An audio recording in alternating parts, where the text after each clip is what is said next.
नमस्कार, मैं हूँ शीतल कलस्कर और आज आपके लेकर आई हूँ एक ख़ास सीरीज़ डायबिटीज़ पर चर्चा टॉक शो। और आज हमारे साथ है देश के जाने माने डॉक्टर मनोज चावला मुंबई से, जो बात करेंगे डायबिटीज़ और उसके दुष्परिणामों के बारे में। नमस्कार sir, thank you so much. आज आप कनेक्ट हुए हमारे इस टॉक शो में डायबिटीज़ पर चर्चा में। मेरा पहला सवाल आपसे ये है कि डायबिटीज़ लोगों को पता होता है कि मुझे डायबिटीज़ है, लेकिन ये पता होने के बावजूद भी वो उतना ध्यान नहीं रख पाते अपना, तो उस पर क्या किया जा सकता है? उस पर ध्यान रखना क्यों इतना ज़रूरी है? वो कितना धोखादायक हो सकता है? शीतल, थैंक यू। और ये सवाल बहुत इम्पोर्टेंट सवाल है। ख़ास करके ये समझना कि जिस इंसान को डायबिटीज़ है, कई बार हम देखते हैं कि उन्हें इस बारे में आइडिया तो है कि मुझे डायबिटीज़ है, पर जो उनका रवैया है या जो उनका अप्रोच है, कई बार वो इस डिज़ीज़ या इस कंडीशन को इतना सीरियसली नहीं लेते हैं। उन्होंने कई बार देखा भी होगा या महसूस भी किया होगा, पर स्टिल एक एटीट्यूड जो हम कहते हैं वो हर पेशेंट में अलग होता है। कई बार हम इसीलिए इस बीमारी के लिए काउंसलिंग करना, पेशेंट को ये चीज़ समझाना कि डायबिटीज़ जो बीमारी है, ये कंडीशन एक क्रॉनिक डिजीज़ है, एक लाइफ लॉन्ग डिजीज़ है।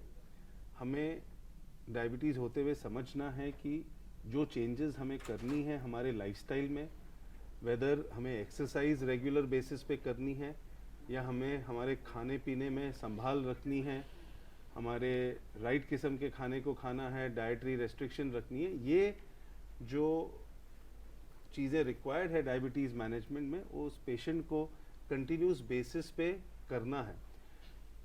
एज ए डॉक्टर ऑल्सो ये हमारा काम होता है कि हम इस चीज़ के बारे में पेशेंट को बार बार समझाएं, उन्हें और इन्फॉर्मेशन दें, एक कारण दें कि क्यों उन्हें डायबिटीज़ मैनेज करनी है, क्योंकि कई बार उन्हें एहसास नहीं भी हो। इसलिए हम कहते हैं कि डायबिटीज़ एक शांत बीमारी है या साइलेंट डिजीज़ या साइलेंट किलर है।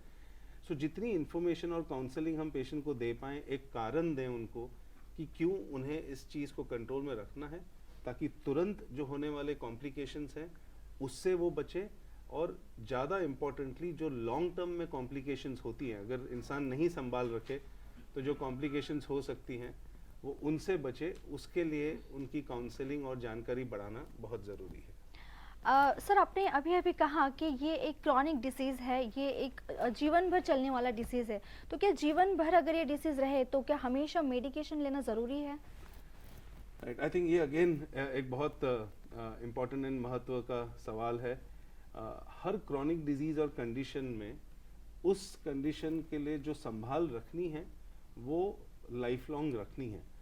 कई बार पेशेंट्स को जब हम दवाइयों पे शुरू करते हैं, शुरुआती सालों में एक एस्पेक्ट ये भी होता है या एक पॉसिबिलिटी होती है कि जो इंसान समझ जाए कि मेरी ये बीमारी मेरे लाइफस्टाइल से, मेरे गलत खाने पीने से, मेरे फिज़िकल एक्टिव ना होने से हो रही है, और वो इंसान चेंजेस कर पाए अपने लाइफस्टाइल में, अपना वज़न कम कर ले, राइट किस्म के लाइफस्टाइल चेंजेस करें, जिसमें आज हम कहते हैं कि खाने पीने के अलावा सोने का समय, फिज़िकल एक्टिविटी, लाइट का इफ़ेक्ट हमारे शरीर पे। तो इन चेंजेस में जब हम चेंज लाते हैं हम अपने लाइफस्टाइल में, शुरुआती सालों में कोई पेशेंट्स में एक रेमिशन भी आ सकती है, जहाँ पे उनको जो डायबिटीज़ आई थी वो टेम्पररी या लॉन्ग टर्म रेमिशन में जा सके। पर उसके अलावा जब दवाइयाँ शुरू होती हैं और जिनको ज़रूरत होती है, ये इम्पॉर्टेंट रिमाइंडर है सभी के लिए कि आपको क्रॉनिक डिजीज़ में जहाँ डायबिटीज़ हो, ब्लड प्रेशर हो, हार्ट की बीमारी हो, उसमें उस दवाइयाँ अक्सर लॉन्ग टर्म चलती हैं। आपको टाइम टू टाइम अपनी जांच करानी है, अपनी शुगर्स की मॉनिटरिंग करानी है, अपनी कोलेस्ट्रॉल, ब्लड प्रेशर पे ध्यान देना है, और अपने डॉक्टर की राय के हिसाब से आपको आगे दवाइयों को कंटिन्यू करना है। कई बार दवाइयों का डोज एडजस्ट होगा, कई बार दवाइयाँ चेंज होंगी, पर दवा आपको अपने आप बंद नहीं करनी है। ये बीमारी कोई सर्दी खांसी या मलेरिया जैसी बीमारी नहीं है जहाँ पे हमने 3 दिन, 5 दिन, 8 दिन का कोर्स लिया। ये लाइफ लॉन्ग कंडीशन है, इसलिए आपको जो डिसीजन दवा के बारे में, कंटिन्यूटी या चेंज, वो अपनी डॉक्टर के राय के हिसाब से टाइम टू टाइम आपको लेनी है और वो फॉलो करना है। परफेक्ट। बहुत ही सुंदर इन्फॉर्मेशन सर आपने दी है। मेरा आपसे एक रिक्वेस्ट है कि आप हमारे श्रोताओं के लिए अगर कोई संदेश देना चाहे तो। डायबिटीज़ हमारे देश में काफ़ी हद तक बढ़ रही है। जो लास्ट हमें फिगर्स आए थे, अबाउट 100 मिलियन लोग हमारे देश में उनको डायबिटीज़ है और 130 मिलियन ऐसे हैं जिनको प्री डायबिटीज़ है।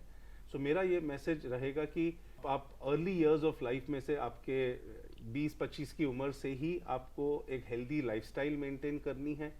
फिजिकल एक्टिविटी पे बहुत इम्पोर्टेंस हम देंगे कि बिजी लाइफ में, वेदर शहर हो या छोटे टाउन्स हैं, शहर हैं, वहाँ पे आपको टाइम निकाल के अपने बिजी लाइफ में से फिजिकली और एक्टिव होना है।